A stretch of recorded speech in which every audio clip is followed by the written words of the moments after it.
Bismillahirrahmanirrahim. Assalamualaikum warahmatullahi wabarakatuh. Bapak Ibu, apa kabarnya hari ini? Semoga tetap semangat, tetap kuat menjalani PPG. Alhamdulillah Bapak Ibu, tadi kami seharian, guru dan dosen, melakukan penyegaran untuk penguji UKIN, untuk persiapan UKIN Angkatan 1 tahun 2020 ini. Berikut saya coba share apa hasilnya, dan sekarang saya coba fokus yang pertama tentang portofolio. Mungkin masih banyak yang bingung atau masih yang belum bisa mengekspresikan nantinya seperti apa portofolio ya. Alhamdulillah tadi dapat penyegaran dan nanti saya sampaikan sehingga nanti Bapak Ibu bisa mengatur strategi kira-kira yang ada pada diri Bapak Ibu seperti apa sehingga nanti dituangkan di portofolio, portofolio UKIN portofolio. Nah, sebelum kita melihat satu-satu, ini tadi ada pembahasan tentang uji pengetahuan atau UP ya. Nah, bagaimana kalau misal ternyata belum lulus UP? Nah, di sini ternyata aturan sekarang itu tidak aturan boleh berapa kalinya mengulang, bebas asal masih dalam rentang masa studi yaitu 3 tahun. Jadi selama 3 tahun nanti masih bisa mengikuti UP ulang ya. Tapi mudah-mudahan Bapak Ibu tes pertama langsung lulus semuanya, amin. Nah, kalau tahun 2019 kemarin itu dibatasi ya antara 4 sampai 5 kali untuk bisa mengikuti UP ulang. Nah, kalau UP ulang nanti daftar lagi mengikuti gelombang atau mengikuti jadwal UP pada angkatan setelahnya. Nanti kalau misalkan lewat tahun berarti nanti lihat jadwal PPG yang 2021. Nah, kemudian kalau UP ulang itu biayanya 300.000. Kalau UKIN itu biaya daftarnya 1 juta. Nah, sekarang kita lihat Bapak Ibu, ini masih ingat ya tentang pelaksanaan UKIN angkatan 1 yang terdekat itu 17-20 November, angkatan 2 23 26, kemudian angkatan 3 30 November 3 Desember, angkatan keempat 14 sampai 17.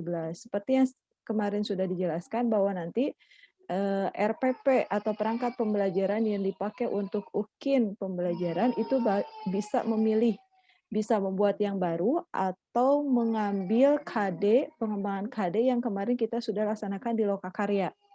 Ya, namun di sini catatannya perekaman video praktik pembelajaran itu harus sesuai dengan tanggal UKIN. Misal angkatan 1 itu tanggal 17 dan 18, 2 hari ya. Karena sisanya ini untuk penilaian. Kemudian angkatan 2, 23, 24. Nah, ini yang jadi masalah angkatan 3 dan angkatan 4 itu bertepatan atau melewati dengan penilaian akhir semester. Betul ya Bapak Ibu ya? Kalau melihat Prota dan Promes. Nah, berarti artinya tidak ada pembelajaran realnya ya. Seperti apa keputusannya tadi sampai hari tadi itu dari panitia nasionalnya akan dikoordinasikan dulu, nanti dari pusat nanti akan diturunkan ke panitia lokal. Kemudian ini Bapak Ibu, website untuk UKIN atau uji kinerja itu berbeda dengan LMS yang selama ini kita pakai di Lokakarya. Jadi nanti akan masuk ke website ini, ukmppg.kemdikbud.co.id. Nah, sekarang kita coba lihat. Nah, Bapak Ibu, masih ingat ya di UKIN portofolio itu ada empat komponen. Yang pertama adalah penelitian dan publikasi, yang kedua adalah refleksi diri, yang ketiga adalah pencarian inovasi, pencarian informasi baru, yang keempat adalah menghasilkan karya inovasi.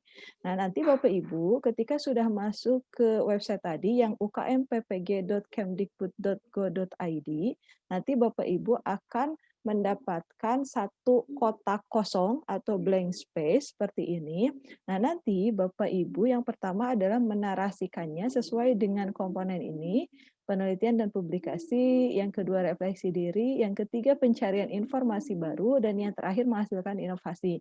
Jadi nanti ada kotak, kotak kosong nanti Bapak Ibu menuliskan apa hasil atau apa rekam jejak Bapak Ibu dalam aspek-aspek portofolio ini yang 4 ini selama 2 tahun terakhir. Masih ingat ya, 2 tahun terakhir itu dimulai dari Juli 2018. Jadi bukan awal 2018. Karena kita tepatnya untuk sampai 2020 itu kan sampai Juni 2020 tahunnya. Kalau Juli sampai November itu adalah masa kita menjadi mahasiswa PPG. Nah, ini adalah contohnya misalkan dalam penelitian dan publikasi. Jadi Bapak Ibu menarasikan, misalkan untuk mengembangkan dan meningkatkan kompetensi profesional saya melakukan berbagai penelitian, baik penelitian tindakan kelas, penelitian kajian, dan juga penelitian survei. Penelitian-penelitian ini, baik penelitian mandiri atau kelompok, dipublikasikan di jurnal ilmiah agar dapat dibaca lebih banyak orang. Penelitian yang saya atau kami lakukan selama 2 tahun di antaranya yaitu Mathematical Literacy Proficiency Development based on content, context, and process. Di dalam kurung ini ditulis nama Bapak Ibu, J. Jailani, H. Retnawati, N. F. Wulandari, H. Diju. Nah, hasil penelitian survei yang dipublikasikan di jurnal internasional bereputasi atau terindeks Scopus dan Thomson, yakni Problems of Education in the 21st Century tahun 2020, nomor 78, ini nomor jurnal, ini volume, ini nomor, kemudian ini halaman 80 sampai 101. Kemudian yang kedua, optimalisasi penemuan terbimbing guna meningkatkan antusiasme belajar matematika yang merupakan hasil penelitian mandiri yang dipublikasikan di Jurnal Pengembangan Pembelajaran Matematika tahun 2020 nomor 2, kemudian volume 2 nomor 2 halaman 40 sampai 50, Win Sunan Kalijaga yang merupakan jurnal nasional Sinta 3. Ya, nanti Bapak Ibu coba dilihat kategori jurnal nasional itu yang terakreditasi itu ada Sinta 1 sampai Sinta 6 ya. Kemudian upaya meningkatkan tanggung jawab peserta didik pada pembelajaran matematika melalui model kooperatif tipe Jigsaw di kelas 8A SMP Negeri 2 Lenda tahun pelajaran 2018-2019. Dituliskan nama penulisnya. Merupakan hasil penelitian tindakan kelas yang dipublikasikan di Jurnal Nasional Kadikma 2020 nomor 11, volume 11, nomor 1, itu halaman 1 sampai 15. Kemudian yang keempat adalah The Development of Student Mathematical Literacy Proficiency. Ini penulisnya ditulis yang merupakan hasil penelitian survei yang dipublikasikan di jurnal internasional bereputasi atau terindeks Scopus dan Thomson, yaitu jurnal Problems of Education in the 21st Century tahun 2019 nomor 774/502. Jadi biasanya kalau di jurnal itu ada namanya, ada volumenya, ada nomor, ada halaman. Jadi ini kurang lebih contohnya. Jadi Bapak Ibu silakan menuliskan. Jadi kalau bisa diresumekan di sini Bapak Ibu menuliskan jenis penelitiannya apa, kemudian sudah dipublikasikannya di mana, judulnya apa, siapa saja penulisnya. Jadi harus lengkap karena nanti kami sebagai penguji akan melihat misalkan Bapak Ibu menulis di jurnal internasional itu penelitinya hanya satu, hanya Bapak Ibu saja atau kolaborasi. Misal Bapak Ibu sebagai penulis kedua, ketiga atau keempat. Nah, ini setelah Bapak Ibu menuliskan di kolom yang kosong itu, ya narasi, buktinya itu diunggah. Jadi nanti setelah ada kotak kosong, Ibu Bapak mengisi, nanti di bawahnya seperti ini, ada tabel. Nanti tabel untuk penelitian yaitu judul dan penulis, ditulis judulnya, kemudian penulisnya semuanya ditulis. Jadi urutannya sesuai dengan yang ada di artikel. Jenis karyanya, hasil penelitian, tempat publikasinya, nama jurnalnya apa, tahun terbit, kemudian edisi, kemudian volume, kemudian ini halaman. Kemudian keterangannya diisi sesuai dengan rubrik penilaian yang ada di pedoman portofolio. Misalkan Bapak Ibu misalkan sebagai penulis ketiga dari 4 penulis. Karena misalkan ini contohnya adalah yang penulis ketiga ini adalah yang punyanya NF Wulandari. Jadi ini adalah portofolionya NF Wulandari. Nah, beliau di sini misalkan Ibu Bapak ya, di sini sebagai penulis ketiga dari 4 penulis jurnal internasional. Kemudian nanti diupload berkasnya. Nah, ini adalah penampilan yang akan muncul di penguji. Nanti penguji itu akan mengklik berkasnya, ya, mengklik berkasnya, kemudian dilihat, nanti dicocokkan betul tidak Bapak Ibu itu publikasi di jurnal internasional, kemudian Bapak Ibu memang sebagai penulis ketiga. Jadi nanti ketika mengupload dipastikan berkasnya ada. Dan kemudian keterangan di sininya adalah match atau cocok dengan berkas. Jadi hati-hati jangan sampai, salah misalkan ternyata di sini dituliskan Bapak Ibu penulis pertama gitu ya jurnal, tapi di berkasnya yang kita lihat adalah sebenarnya penulis kedua. Nah, nanti kita sebagai penguji akan memegang, berkasnya, jadi bukan dari narasinya. Jadi begitu penting ya berkasnya. Jadi misalkan Bapak Ibu ternyata, salah misalkan ya, atau mungkin tidak tersadari menulis di sini sebagai penulis kedua misalkan ya, dari jurnal internasional. Tetapi ketika kami klik, buktinya ternyata Bapak Ibu sebagai penulis ketiga, ya misalkan. Nah, berarti kami nanti akan menilainya sesuai dengan yang ada di berkas. Nah, nanti kami menilainya sesuai dengan rubrik, misal ya, jurnal internasional itu kan skornya 3. Nah, ternyata kalau Bapak Ibu menulisnya sendiri, berarti nanti di sini skornya kami tulis 3. Tetapi kalau misalkan menulisnya kelompok dan ibu atau bapak di nomor kedua, penulis kedua, misalkan dari 4 penulis, itu berarti 20%-nya. Berarti nanti nilainya di sini di skornya ditulis 20% atau 0,2 dikali 3. Jadi di sini adalah 0,6 ya. Nanti seterusnya nanti tadi yang dituliskan di deskripsi ini, itu harus ada buktinya Bapak Ibu. Kalau misal ternyata tidak ada berkasnya gitu ya ketika kita mengklik, berarti kami tidak bisa melihat buktinya, sehingga kami tidak bisa memberikan penilaian.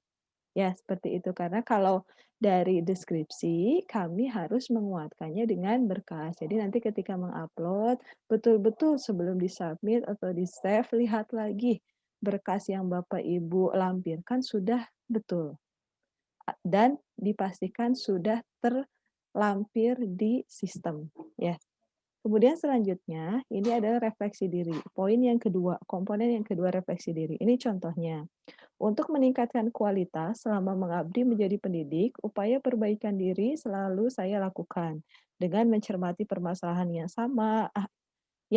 dengan permasalahan yang saya hadapi dan menggunakan hasil pelatihan yang saya ikuti. Saya melakukan berbagai perbaikan.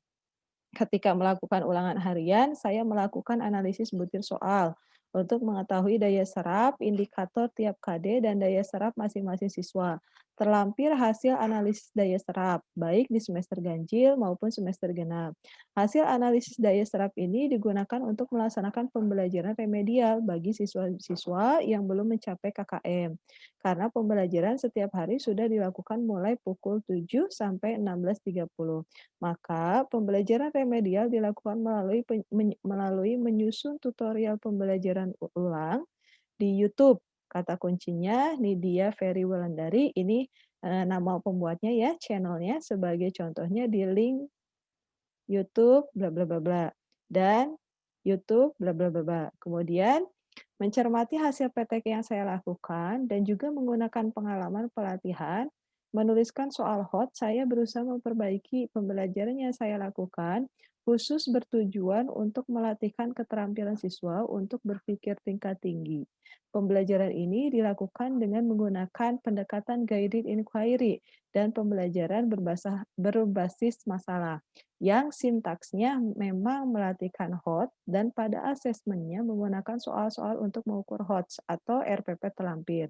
Pembelajaran dengan framework STEM juga saya lakukan dengan memanfaatkan konteks jembatan dan rumah untuk mengatasi kesulitan siswa yang selama ini belum merasakan sepenuhnya manfaat matematika untuk diterapkan dalam kehidupan sehari-hari. Bukti pelaksanaan pembelajaran terlampir.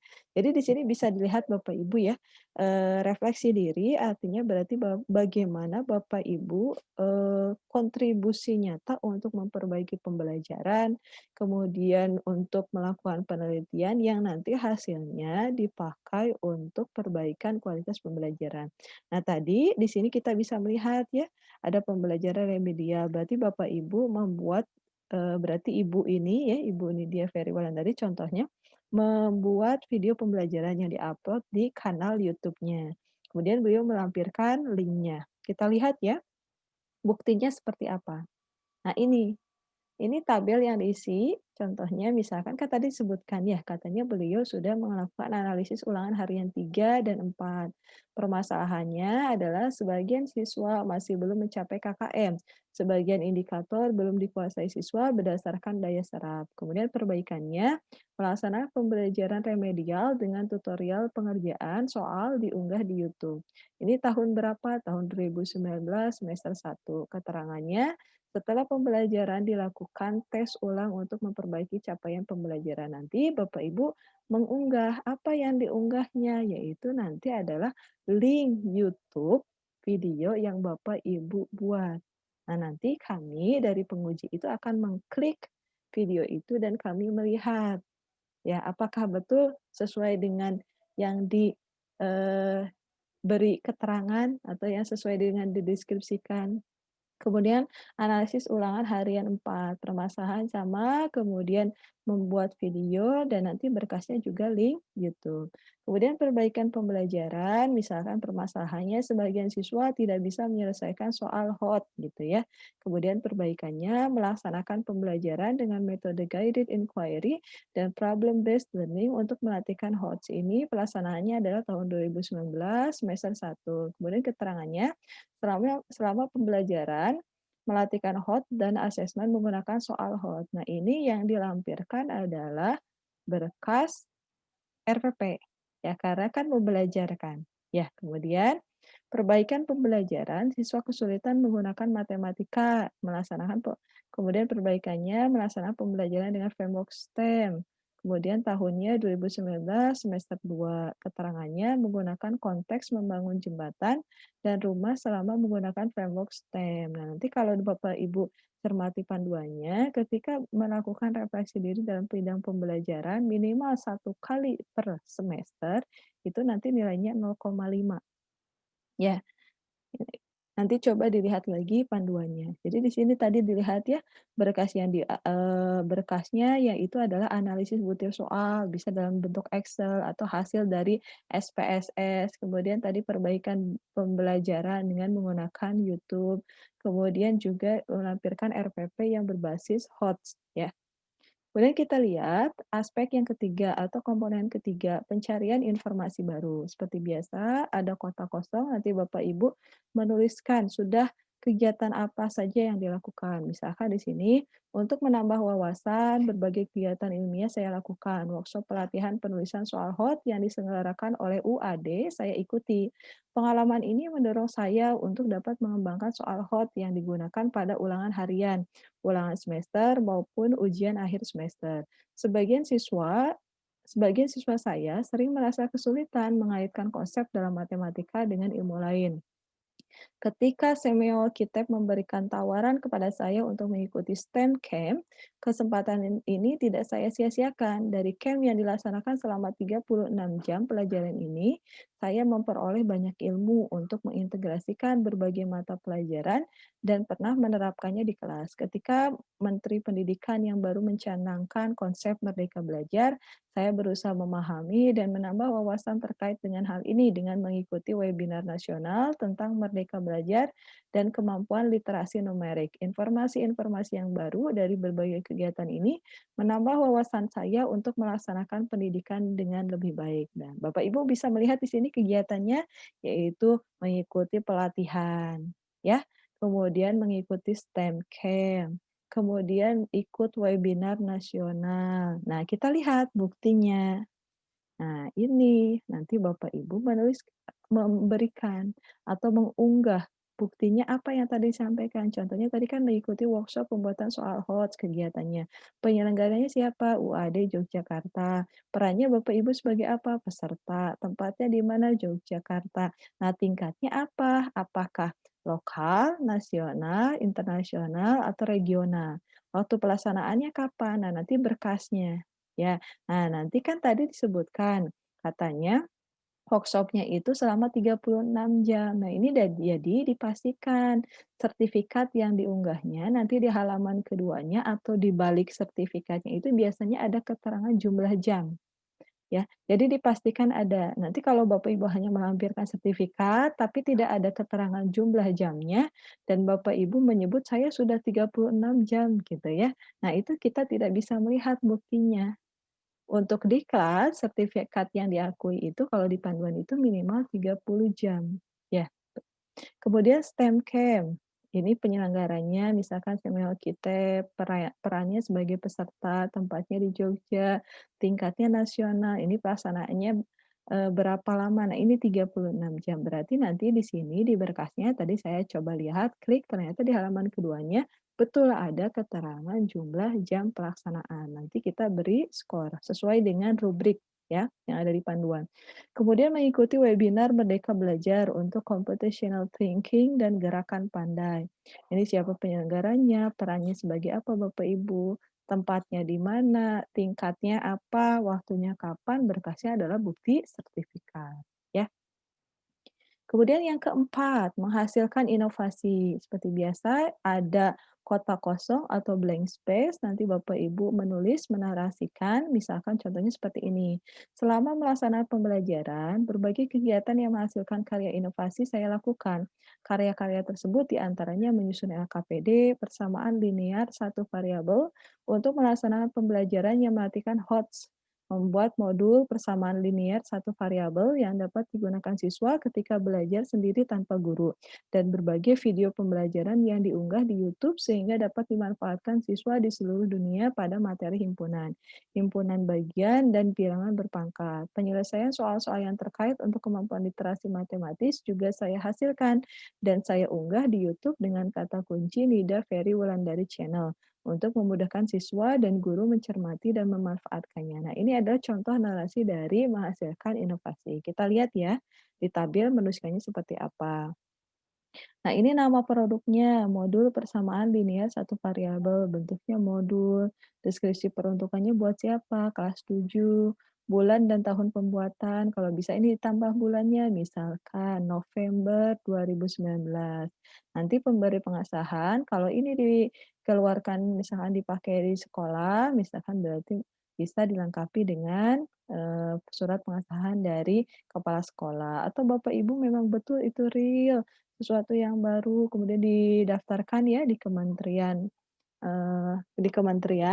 nah hak ciptanya nanti keluar. Nah, nanti berkasnya, kalau ada hak ciptanya berarti sertifikatnya, tapi kalau belum ada seperti ini, tadi kalau di penyegaran itu ketika saya klik, ini adalah modul, ya, modul dalam bentuk, digital ataupun PDF. LKS juga sama, bentuknya LKPD, ini bentuknya adalah berkas ya atau file LKPD. Kemudian bilangan berpangkat, tentunya video pembelajaran, kemudian mencantumkan YouTube-nya, ya link YouTube-nya.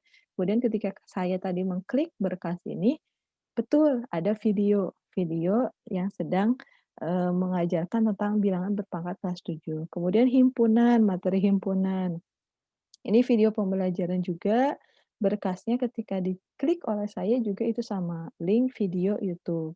Ini juga sama, himpunan bagian, berkasnya sama. Nanti kami akan menilainya di sini, sesuai dengan, kategori, itu termasuk karya inovasi yang mana, kemudian itu dibuatnya oleh sendiri atau kelompok, kalau kelompok berarti ada persentasenya, ya.